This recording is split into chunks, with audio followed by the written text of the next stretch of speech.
PR이 낮을 때 저평가돼 있고 PR이 높으면 고평가돼 있다. 그렇게 얘기를 하는데 반도체는 정반대로 해야 돼요. PR이 가장 낮을 때 팔아야 되고 PR이 가장 높을 때 사야 됩니다. 반도체 경기는 아마 하반기에 바닥친다.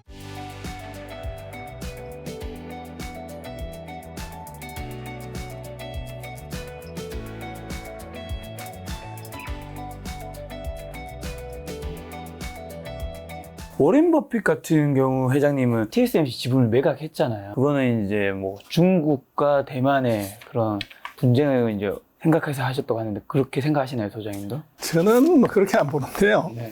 워런 버핏은 전통 산업에 투자하는 사람이지 네. 캐시우드처럼 첨단 산업에 투자하는 사람 아니에요. 근데 제가 볼 때는 TSMC의 경우는 워런 버핏의 투자 타이밍의 실기, 그래서 바닥이라고 생각하고 질렀는데 터진 거죠. 그리고 그때 이제 빠져나와야 되니까 아직 바닥이 아닌데 들어갔으니까. 그래서 작년 10월인가 이제 그때 투자를 했다가 네. 연초에 다시 팔고 나왔나 뭐 그랬다고 들었는데 네. 지금 반도체 경기는 지금도 밑으로 내려가고 있거든요. 네.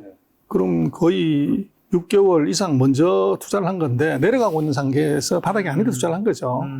근데 워런 버핏에서 높게 평가해야 되는 것은 바닥이 아닌 걸 알아채고 빨리 이제 방향을 틀었다는 것이 이제 의미가 있고, 그래서 워런 버핏은 첫 번째는 첨단 산업에 투자하는 전문가가 아니다. 그렇죠. 그 올드 이카노미에 주로 투자하고 코카콜라에 투자하고 지금 일본에 뭐 난리치면 일본도 투자한 게 그게 원자재에 투자한 것이 첨단 산업에 투자한 거 아니잖아요.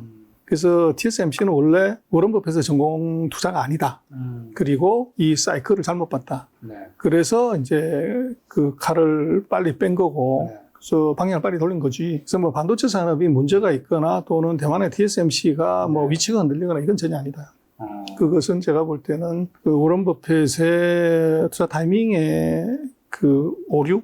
그것 때문에 사다 팔은 것이지, 반도체 자체에 뭐 문제거나 이런 거는, 근데 그걸 이제 빠져나올 때 세계가 다 주목하고 있는데 내가 타이밍 잘못 봐가지고 아직 바닥이 안 했는데 너무 일찍 질렀어. 이렇게 되면 그건 좀 이게 면이 없어 보이잖아요. 그럴 때 미국하고 중국이 싸우기 때문에 위험하기 때문에 내가 빠졌다. 그건 make sense 하죠. 이제 작년에 이제 러시아랑 우크라이나 전쟁이 있으면서 많은 분들이 이제 중국이 대만을 침공한다. 예전에는 뭐 그런 일 없다 생각했지만 이제는 전쟁도 충분히 일어날 수 있는 일인 게 아닌가라고 생각하시는 것 같던데 그런 우려는 전혀 없나요?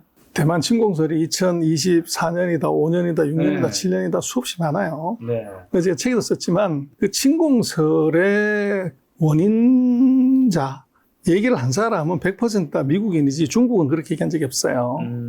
그래서 제가 볼 때는 그 전쟁이 일어나기 어렵다. 그래서 그거 이제 어떻게 봐야 되냐면 두 가지인데, 하나는 그 법을 하나 봐야 되는 게 있어요. 1979년에 미국이 대만을 버리고 중국을, 사회주의 신중국을 중국의 대표로 국가로 인정하고 대만은 국가로 인정을 안 하겠다고 하고 미국과 수교를 했죠. 그럴 때 미국이 뭐를 했냐면 자기네 국내법이에요. 대만하고 막 자기 국내법으로 대만관계법이라는 법을 하나 통과시켰는데 그때는 아무도 신경 안 쓴 거예요. 근데 그 대만관계법을 자세히 들여다보면 뭐가 돼 있냐면, 무력으로 중국 본토가 대만을 공격을 했을 때 이것을 원상으로 돌리는 노력을 미국이 한다. 이렇게 돼 있어요. 굉장히 추상적이고 애매모호하지만 네네. 뭐 애매모호한 건 해석하기 나름이잖아요. 네. 그 얘기는 뭐냐면 자동 개입 조항이에요. 중국 본토가 대만을 침략하면 미국이 바로 자동으로 개입한다는 거예요. 그래서 지금 뭐 중국이 개폼 잡으면서 뭐 우리가 뭐 세계 2대 무슨 경제대국에 떠들지만 네네.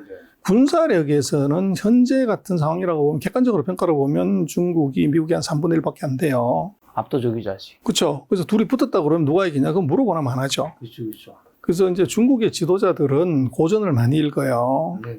근데 뭘 읽냐? 손자병법 반드시 있죠. 네. 손자병법에 보면 이기는 싸움을 하라는 것이지 붙어가지고 저부터 못 이기는 싸움을 하라는 건 그 병법이 없어요. 네. 그래서 붙었다 그러면 바로 100점 100패를 할 건데 그걸 공격한다? 그건 제가 볼 때는 중국이 바보가 아닌 이상 그렇게 할 이유가 없고, 역으로 생각을 해보시면 지금 왜 미국이 대만 문제를 그렇게 끌고 가냐고는 반도체 때문에 그래요. 그렇죠. 지금 만약에 중국이 죽을 각오를 하고서 대만의 반도체 공장 4개를 부셔버리면, 그러면 미국도 반도체 원시 국가가 돼요. 첨단 반도체를 만들질 못하는 거죠. 그러면 이제 한국 삼성전자를 집 팔아 사야 되는 그런 일이 벌어지지만, 근데 문제는 이제 중국 입장에서 놓고 보면 왜 공격을 안 하냐면 첫 번째 실력이 안 돼요. 군사력이. 두 번째, 중국의 시진핑 입장에서는 무력으로 중국이 대만을 통일하는 것이 자기 정치적 이익에 도움이 될까요? 아니면 계속적으로 분단 상태로 내버려 두면서 계속적으로 적의 침입이 있을 수 있다고 공포 분위기를 조성하는 게 정치적 이익이 극대화될까요? 그건 물어보나 마나죠. 내가 계속 집권해야 되는 이유가 대만에 대해서 미국과의 전쟁을 해야 되기 때문에 강한 리더가 계속적으로 리딩하는 것이 맞지 않냐? 이게 시진핑의 정치적 이익에 마이너스가 아니라 플러스예요. 그리고 전쟁을 하려고 하면은 이제 공격하는 쪽이 수비하는 쪽에 전력이 한 3배는 돼야 전쟁이 이긴다고 그러잖아요. 근데 전쟁의 첫 번째 조건은 경제력이에요. 돈이 있어야 뭐 무기 사고 할 건데 지금 중국이 미국의 GDP 규모로는 73%밖에 안 돼요. 그럼 적어도 중국이 미국하고 싸워서 이기려면은 적어도 최소한의 조건은 경제력이 미국보다는 커야 돼요.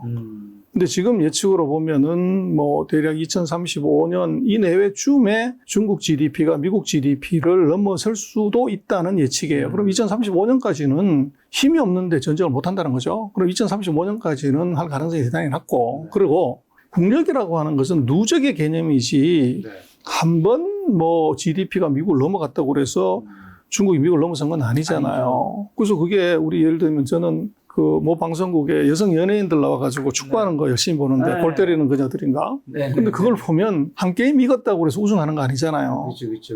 그래서 한 번 GDP가 중국이 미국을 넘어섰다고 그래서 1등한 거 아니라고요. 그럼 그걸 다 합쳐가지고 모든 게임에서 이겨야 되는데 그건 누적의 개념이죠. 그래서 누적으로 중국 GDP가 미국 GDP를 넘어서려면 제가 볼 때 2050년 정도 가야 가능해요. 그래서 그런 이제 경제적인 측면에서 이게 전쟁을 뒷받침할 수 있는 무력을 뒷받침해서 경제력이 안 된다는 거예요. 그래서 그 세 가지 관점에서 놓고 보면 제가 볼 때는 저것은 중국이 대만 공격한다는 것은 그냥 썰이고 또 이제 그럼 뭐 중국은 왜 우리는 뭐 그거 불장난하지 말고 우리가 때려 부실 수도 이런 얘기를 하냐면 제가 볼 땐 그거는요 국내 중국 대내용이에요. 뭔가 외부에 적이 있으면 내부가 단결되는. 그래서 미국이 계속적으로 뭐라고 얘기를 하는데 가만히 있으면 바보 되는 거죠. 근데 그걸 보고 있는 사람이 14억이에요. 14억의 인민들을 의식해서 불장난하지 마라. 우리도 공격할 거야. 뭐 이렇게 얘기를 하는 것이지 실제적으로 공격할 수 있는 능력이나 힘이나 상황은 아직 아니에요. 그래서 그 얘기들은 조금 이제 새겨봐야 되고, 그 다음에 미국은 그러면 시도 때도 없이 대만 공격설을 계속적으로 내는 이유가 뭐냐. 그게 중요한데 그건 두 가지가 있어요. 하나는 일본 정치인들이 선거 시즌만 되고 뭐가 되면 꼭 독도 문제를 들고 나와요. 잊어버릴만 하면. 근데 그건 점유가 중요한 것이 뭐 일본이 무슨 소리를 짓거리더라도 독도는 우리가 점유하고 있잖아요. 점유하는 쪽 마음이지 뭐 입으로야 뭐 대포를 못 쏩니까? 근데 그 사이 일본이 독도 문제 갖고 그렇게 떠들었지만 뭐 변한 거 아무것도 없잖아요. 근데 미국이 왜 대만 문제를 계속적으로 얘기를 하냐면 그렇게 우리도 그렇지만 독도 문제는 그건 뭐 이론의 여지가 없지만 독도 문제 얘기했다 그러면 우리가 항상 언론이든 정치든 뭐 난리를 칠 수밖에 없어요. 그 국가의 자존심이 걸린 문제이기 때문에 그러기는 흥분하죠. 미국도 대만 문제를 거론하면 중국이 흥분하게 돼 있어요. 그럼 두 번째는 그렇게 되면 양안 관계가 긴장 상태로 들어가요. 그때마다 미국이 무기를 대만에 팔아먹어요. 그래서 지금까지 중국 양안 관계 악화됐을 때 미국이 대만한테 판 무기 총액이 바이든 정부 1년 차까지, 2년 차까지를 보면 875억 불인가 팔았어요. 미국이 반도체 보조금 527억 불 준다 하는데 그거에 거의 1.6배 되는 무기를 대만에 팔았다는 거죠. 그래서 미국은 대만 문제를 언급하면서 중국을 흥분시킬 수 있고 그래서 사리 판단을 이렇게 할 수도 있고 그리고 경제적인 실리는 무기를 팔아서 돈을 챙기는 거예요. 그러니까 계속 얘기를 하는 거죠. 미국이 대만에게 무기를 팔았던 건가요? 그렇죠. 그래서 중국이 공격하면 니들 뭐 비행기도 있어야 되고 항공모함도 그렇죠. 미사일도 있고 대포도 있어야 되잖아. 그리고 우리 거 사. 그래서 대만은 겁나니까 계속 하는 거죠. 어쨌든 중국이 굉장히 몇 년 동안에 굉장히 부상했잖아요. 이제 뭐 유튜브나 뭐 언론 기사가 언젠가는 진짜 뭐 중국이 미국을 제칠 수 있다는 얘기를 하는데 중국 전문가인 손이 봤을 때는 그게 뭐 아까 전에 2035년 되면 GDP가 이제 뭐 약간 비슷해질 수 있고 누적으로는 2050년쯤 되면 넘어갈 수 있다고 하는데 실제로 이제 좀 가능은 한 일인가요? 언젠가 미래에. 다른 돌발 변수가 없다면 그렇게 되죠. 그 생각을 해보시면 뭐 어젠가 중국 GDP가 나왔는데 중국 GDP가 6.3이 나왔더라고요. 근데 저거 뭐 성장이 끝났고 완전히 뭐 디플레 돼가지고 저거 큰일 났다. 뭐 이게 우리나라 언론의 대부분의 지금 논조잖아요. 근데 그 경제 데이터를 갖다가 감정을 실어서 보면 팩트를 정확하게 못 봐요. 그러면 1.5% 성장하는 한국 뭐 1% 하는 미국, 마이너스 성장하는 유럽은 그럼 어떻게 되냐는 거죠. 그래서 이제 중국에 관한 것들은 조금 냉정하게 우리가 봐야 되는데, 중국이 어찌됐든 간에 저게 지금 한 5%대 성장을 한단 말이에요. 근데 미국이 잘해야 뭐 한 2% 성장하잖아요. 근데 지금 100m 달리기에서 이 70m 전방에 이게 한 사람이 나가 있고 100m 전방에 한 사람이 나가 있어요. 근데 100m 전방에 나가는 사람은 시속 20km 달리고 70m 전방에 나가는 사람은 시속 50km 달려요. 언젠가 따라잡히겠죠? 그렇죠. 그 미중의 관계는 이제 그런 관계라고 봐야 되죠. 근데 그 사이에 이제 70m 가는 놈이 발병이 나가지고 차가 빵꾸 나면 못 가는 거고. 그래서 현재와 같은 경제 성장의 속도로 가면 시간의 문제지, 그게 5년이 될지 10년이 될지 15년이 될지 모르지만 중국이 미국 GDP를 초월하는 것은 시간의 문제일 뿐이다. 그러나 아까 설명드린 것처럼 국력의 개념은 한 번 넘어섰다는 게 중요한 게 아니고 누적으로 다 합쳤을 때 그것이 넘어서야 진정한 1위라는 거예요. 그래서 2028년, 뭐 2030년, 2035년에 중국 GDP가 미국 GDP를 넘어섰더라도 중국 1등이라고 뭐 얘기 못한다. 왜냐하면 그 사이에 축적된 걸 다 합쳐가지고 이게 넘어서야 부자라는 게, 원래 우리가 연봉을 10억 받았어. 근데 옆집은 매년 5억씩 받아가지고 50년 받았어. 따라잡기 힘들죠. 그렇죠. 그럼 누가 더 부자냐 그럴 때 그야 물어보나 마나잖아요. 그래서 중국의 GDP 규모가 넘어서는 것은 뭐 가능한 일이지만 그렇다고 해서 세계 패권국은 아니다. 누적으로 가려면 적어도 한 15년 이상의 시간이 더 필요하다. 어떻게 보면 미국도 어쨌든 굉장히 강력한 경쟁자가 중국이 될 수 있기 때문에 굉장히 빠른 속도로 따라오기 때문에 그 속도를 지금 늦추기 위해서 굉장히 많은 견제를 하고 있는 것 같은데, 그러면 이제 미국의 치포 동맹은 중국 봉쇄에 잘 성공할 수 있을까요? 저는 없으리라고 해요. 그래서 이제 치포 동맹이라는 건데, 근데 우리가 보면 치포 동맹은 한국, 일본, 대만, 한국인데, 미국의 기술, 미국의 반도체 장비, 일본의 반도체 장비 소재, 한국의 반도체 생산 기술, 대만의 생산 기술. 요 네 개를 합치면은 전 세계 반도체의 91%를 컨트롤할 수 있어요. 그럼 뭐 끝나는 거죠. 그렇죠. 근데 문제는 이게 한국하고 미국은 메모리에서 경쟁자잖아요. 마이크론하고 하이닉스하고 삼성 서로 치고받고 싸워야 되고 한 놈 죽여야 된단 말이에요. 대만하고 한국은 파운드리에서 서로 물고 물리는 관계예요. 그리고 반도체 장비는 미국하고 일본이 서로 경쟁 관계예요. 그리고 일본하고 우리는 반도체 소재 가지고 싸우고 있잖아요, 소부장. 그럼 네 놈이 동맹인데 경쟁자이고 서로가 싸움하는 관계인데 이 네 명을 묶어가지고 한 팀을 만들었을 때 원팀이 될까요? 그래서 그게 이제 치포 동맹은 제가 볼 때는 굉장히 정치적인 구호가 강한 거고, 안에 들어가 있는 구성원들의 성격이나 특성을 보면 그것은 일관되게 한 방향으로 가기 어렵다. 그리고 이제 미국이라는 나라가 외교적으로 정치적인 압력을 통해서 동맹을 만들 수는 있지만 구체적인 액션이 들어갔을 때, 그러면 뭐 아까도 잠깐 말씀을 드렸지만 미국의 반도체 회사들이 모여가지고 스스로 중국도 제재하지 마세요라고 이렇게 이제 얘기를 하는데, 그게 다른 나라도 입장이 똑같거든요. 뭐 반도체 장비만 보더라도 전 세계 시장에 작년 같은 경우도 세계 1등 하는 반도체 장비 수요국이 중국이에요. 그리고 반도체 제품 자체도 세계 최대 수요국이 중국이라고요. 그럼 장비든 뭐 디바이스든 간에 한 30% 가까운 매출액을 이거를 줄이게 되는 효과가 나타나는데, 그거를 이제 기업들 입장에서는 감내하기 어렵죠. 그러다 보니까 동맹의 배반이 나올 수밖에 없다. 그리고 이제 아까 말씀드렸지만 미국이 바이든 체제가 아니라 또 다른 이제 새로운 체제가 들어서게 되면 그 틈바구니를 누리고서 또 서로 이익을 챙겨가기 위한 뭐 이런 게 나올 수밖에 없어요. 오늘 이제 반도체에 대해서 굉장히 많은 이야기 좀 들었는데, 그럼 많은 분들이 어쨌든 삼성전자든 뭐 SK하이닉스든 기타 뭐 소부장이든 이제 반도체에 투자를 많이 하는데, 많은 투자자 반도체 섹터 투자에 실패한 이유는 좀 뭐라고 보시나요? 그리고 반도체에 좀 투자를 우리가 꼭 뭘 하긴 해야 될까요? 두 가지인데요. 타이밍이 중요해요. 그래서 반도체는 4년 주기 사이클이기 때문에 그 사이클에 어느 시점에 들어가냐가 중요해요. 근데 이 그래서 4년 주기는 항상 4년인 건가요? 아니면 이제 대부분 4년입니다. 플러스 마이너스가 있지만. 네. 그래서 올림픽, 그 다음에 이 미국의 대통령 선거, 실리콘 사이클, 그 세 가지가 같이 가요. 그래서 그게 이제 왜 그러냐 그러면 뭐 누구든 다 대통령 선거 전에는 경기를 좋게 하고 싶어 해요. 그렇죠. 그래서 금리를 낮추죠. 네. 금리를 낮추게 되면 이제 설비 투자가 늘어나게 되는데, 그렇죠. 설비 투자가 늘어난다는 것은 이제 미국 같은 선진국은 그게 다 OA 기기 투자예요. 정보산업 투자거든요. 네. 그러니까 정보산업이 늘어난다는 것은 반도체 투자가 늘죠. 그러다 보니까 이제 대통령 선거하고 이 실리콘 사이클이 같이 가는 특성이 있고, 또 대통령 선거는 항상 올림픽 때 같이 가요. 근데 올림픽 하게 되면 이제 TV 보고 뭐 이러는 바람에 전자기기 수요가 늘어나요. 그래서 전형적으로 그 4년 주기 플러스 마이너스 알파가 지금 코로나 같은 게 발생하면 더 딜레이 되거나 이런 게 있는데, 그 사이클을 잘못하면 이제 오래 기다려야 되는 문제가 있고, 그다음에 이제 반도체 투자할 때 핵심은 뭐냐면, 우리가 뭐 PER이라는 개념을 많이 쓰잖아요.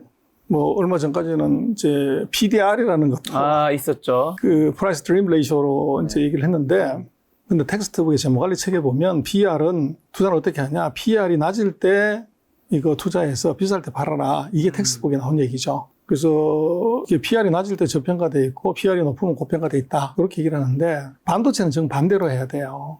PR이 가장 낮을 때 팔아야 되고 PR이 가장 높을 때 사야 됩니다.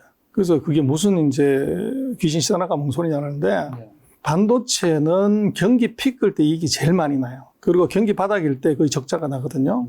그래서 PER이라는 게 주가 나누기 이익이잖아요. 그래서 예를 들어 피크 때 이익이 100이다 그러면 주가가 100이라고 하면 PER이 1이 되죠. 근데 경기 바닥이 되면 이익이 10분의 1 통해서 10이 됐어요. 그냥 같은 100이라고 하면 밑에는 PER이 10이 돼버리죠.